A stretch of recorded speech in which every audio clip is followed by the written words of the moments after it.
Hello friends, இன்றைக்கி நம்ம butter chicken தான் பார்க்க போகிறோம். அதுக்கு சிக்கனை மசாலா தடவி ஒரு அரை மணி நேரம் ஊற வைக்கணும். அதுக்கு கொஞ்சமாக உப்பு, கொஞ்சமாக இஞ்சி பூண்டு பேஸ்ட் சேர்த்துக்கலாம், கொஞ்சம் வத்தல் தூள், கொஞ்சமாக கரம் மசாலா, கொஞ்சமாக சீரகத்தூள், கொஞ்சமாக மல்லித்தூள் சேர்த்துருக்கேன்.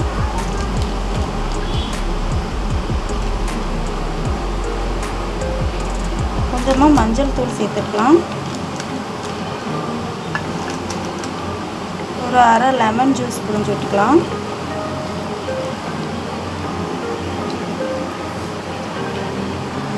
இதெல்லாம் சேர்த்து நல்லா கலந்து விட்டுக்கலாம்.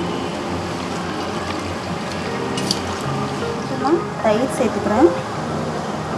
தயிர் சேர்த்து நல்லா மிக்ஸ் பண்ணி ஒரு அரை மணி நேரம் நல்லா ஊற வச்சுக்கலாம். பட்டர் சிக்கன் கிரேவிக்கு மசாலா ரெடி பண்ணிக்கலாம். ஒரு பாத்திரம் எடுத்துருக்கேன். கொஞ்சமாக பல்லாரி வெங்காயம் எடுத்துருக்கேன். கொஞ்சமாக தக்காளி போட்டுக்கலாம்.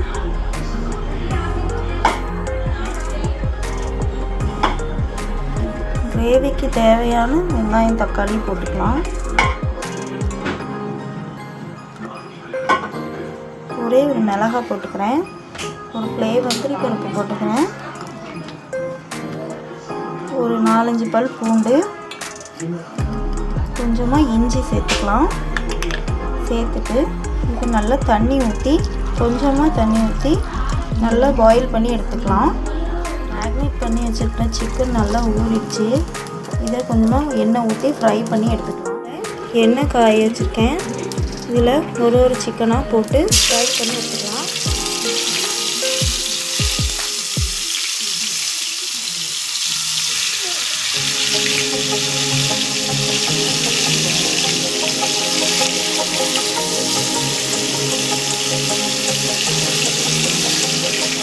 வெங்காயம் தக்காளி நல்லா அரைஞ்சிடுச்சு. இது நல்லா ஆற வச்சு நல்லா பேஸ்ட் மாதிரி அரைச்சி எடுத்துகிட்டு வந்துடலாம். 2 பட்டை, 2 கிராம்பு, 2 ஏலக்காய் போட்டுக்கலாம். சேர்த்துக்கலாம். இதுலேயே கொஞ்சமாக வத்தல் தூள், மல்லித்தூள், சீரகத்தூள், கொஞ்சமாக கரம் மசாலா, கொஞ்சமாக மஞ்சள் தூள் சேர்த்துக்கலாம். மசாலாவுக்கு கொஞ்சமாக தண்ணி ஊற்றி வேக வச்சுக்கிறேன். நம்ம போட்ட மசாலாலாம் வந்து எண்ணெய் பிரிஞ்சு வந்ததும் நம்ம அரைச்சி வச்சுருக்கிற வெங்காய தக்காளி பேஸ்ட்டு போட்டுக்கலாம். போட்டு நல்லா கலந்து விட்டுக்கலாம். வெங்காயம் தக்காளி பேஸ்ட்டு போட்டது கொஞ்சமாக தண்ணி ஊற்றிக்கலாம்.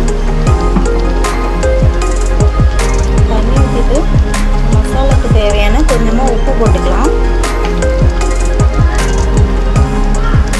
கஸ்தூரி மேத்தி சேர்த்துக்கலாம். இது நல்லா வாசமாக இருக்கும்.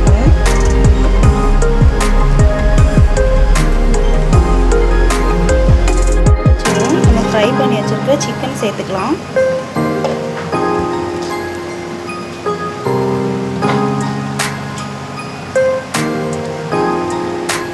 சிக்கன் சேர்த்துட்டு கொஞ்சமாக மல்லி இலை தூவி விட்டுக்கலாம். Butter chicken ready.